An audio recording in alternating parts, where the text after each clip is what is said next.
Hello everyone, welcome to Jazz Therapy. I'm Jessie and today is Thursday, July 13th, 2023. And this week I wanted to honor female soldiers in Ukraine after coming across an article talking about sort of the challenges and the conditions that female troops are dealing with in Ukraine. The article that I read highlighted basic things that female soldiers have to deal with every day, such as dealing with uniforms or body armor that they have to wear that are multiple sizes too big.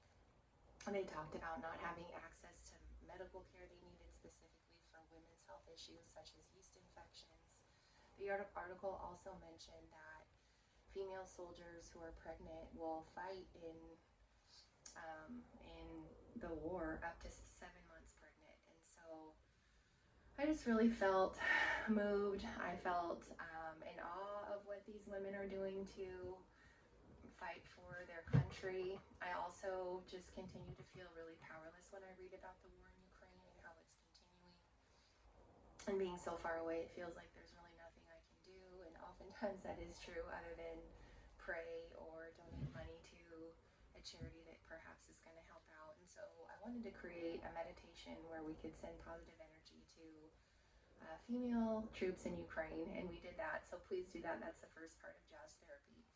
And the second is our musical commentary and playlist, and this playlist is dedicated to honoring female troops in Ukraine.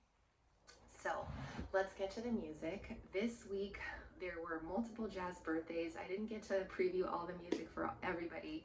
However, I chose Cootie Williams, who is an American trumpeter. He was born in 1910 in Mobile, Alabama, and evidently his father took him to a band concert.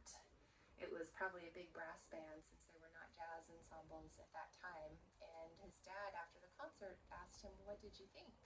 And he must have been a very little guy, like a toddler, because evidently he said, "Cootie, cootie, cootie," and thus that became his nickname.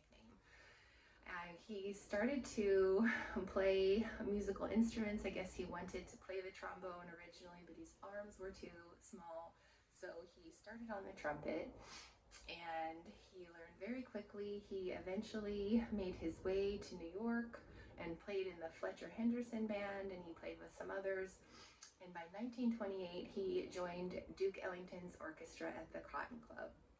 And he was a member of the band on and off from 1928 until 1983, which is pretty incredible. So he definitely was sort of the big band era. When Duke Ellington hired Cootie Williams, he hired him for a very specific sound. Now, Duke Ellington's band was a big band, and he had a lot of what was called sort of jungle sounds, like guttural growls, use of the drums, percussion. And so Cootie was hired as a trumpeter to really play and kind of bring in this jungle sound. He played often with a plunger, a mute. He had a lot of intensity in his music, and he could also swing. However, when I hear his music, I hear somebody that is a really deep feeler. There's so much soul and so much emotion in it.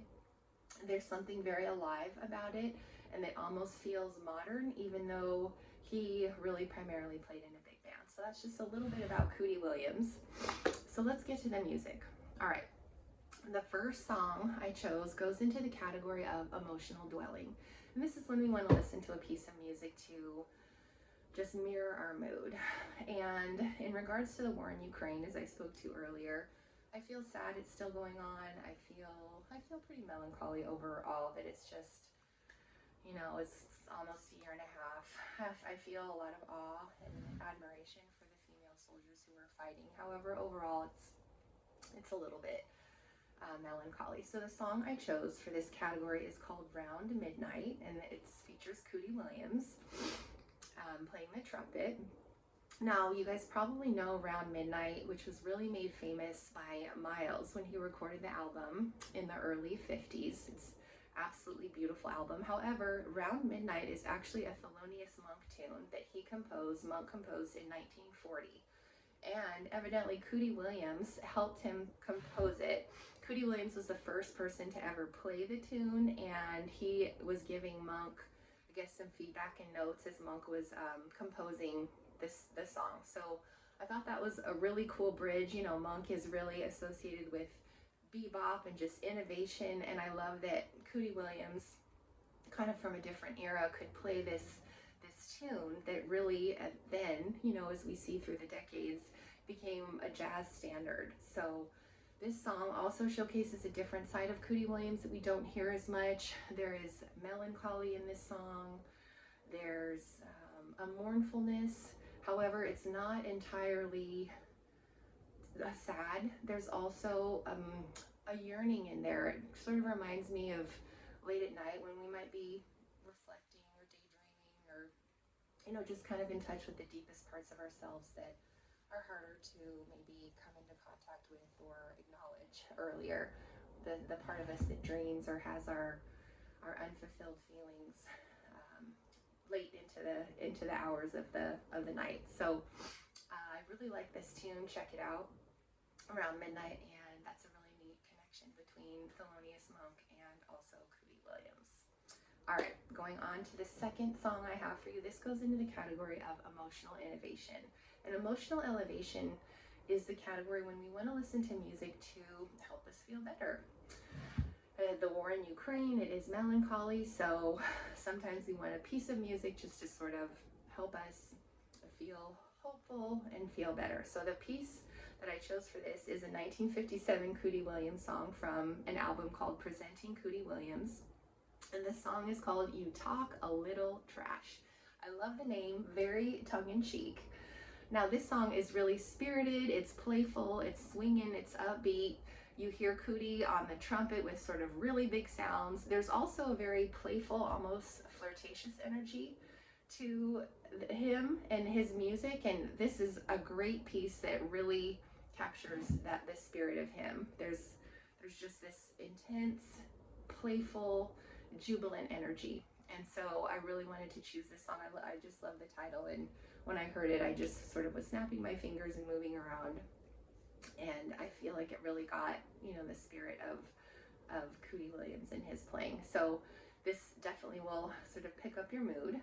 And the third piece I chose, the third and final piece, goes into the category of emotional innovation. And this is when we listen to jazz to perhaps be inspired, to hear something new. Jazz is all about innovation, improvisation, just experimenting, taking risks, doing new things.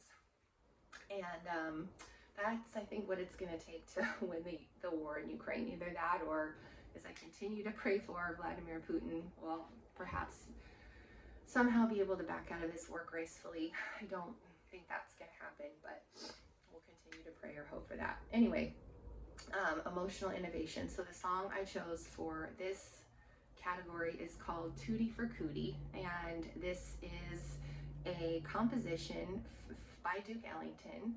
It was recorded in 1966, and it is from a live performance of the Duke Ellington Big Band. It's a concert at the Côte d'Azur. The album is called Ella Fitzgerald and Duke Ellington at the Côte d'Azur, from a July 26, 1966 recording on Verve. And talk about what an incredible place to have a concert live at the Côte d'Azur with Duke Ellington and Ella Fitzgerald and all of the members of his band. Probably doesn't get that much better. And it's hard to believe that it was 57 years ago that this piece was recorded. Now, I chose this piece for a couple reasons. So, Tootie for Cootie is actually sort of an updated piece that Duke Ellington wrote for Cootie Williams early on when Cootie Williams joined Duke Ellington's band in the 30s. Duke Ellington composed a tune called Concerto for Cootie that Cootie Williams played. He wrote it for Cootie Williams.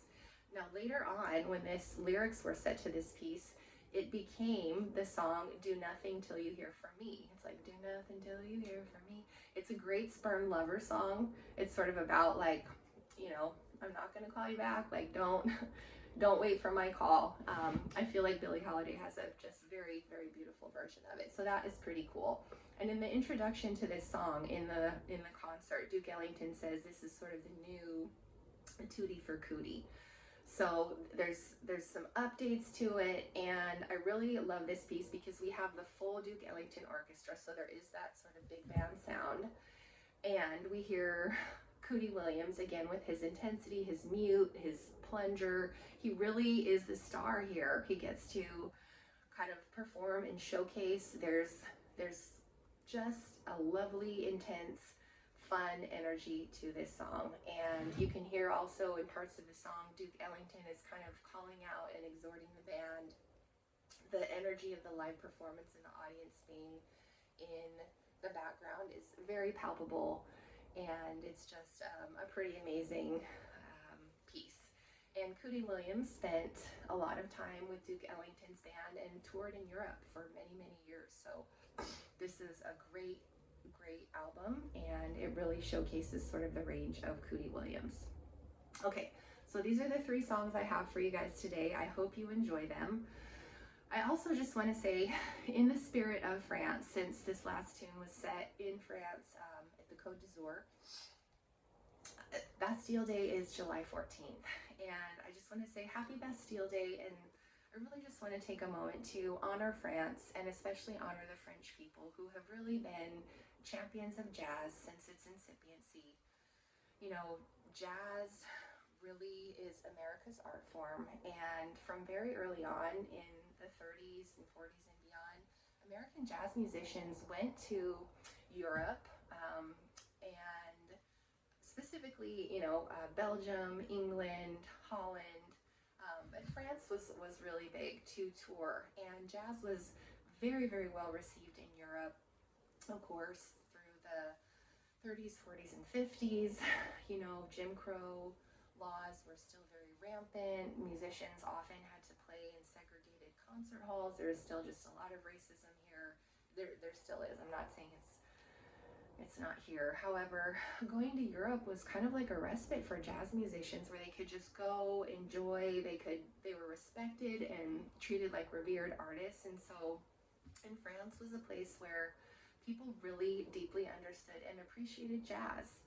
And France is, really widely known for their incredible food, wine, some Chateauneuf de Pape, Pouligny Montrachet. I'm a little bit of an onophile, fashion, and jazz. So I just want to say happy Bastille Day to France. Without the support of Europe and France, it's also likely that jazz would not have become elevated to the international art form that it is now recognized as. So we really are grateful to France. I am, and I just love that the French people deeply understand and love jazz, because they have soul, and there's so much to love in jazz. So happy Bastille Day, and I wish everybody in France a wonderful celebration on the 14th.